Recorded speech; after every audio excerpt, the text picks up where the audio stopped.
Hi everyone, welcome to this short tutorial video where I'm going to show you how to add notes on Instagram.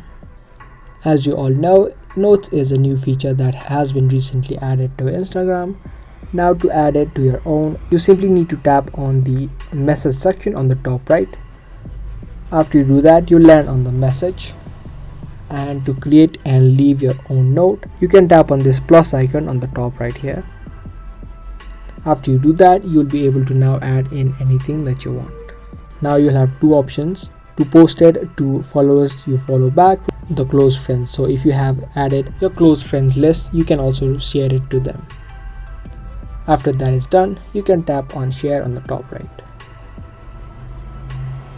And there you go. You have now successfully added note on your Instagram account. Now to remove it, you can again tap on this option and then tap on delete note. If you guys liked and found this video helpful, then make sure to subscribe, share and give this video a thumbs up. That's going to be all for today. Thanks for watching.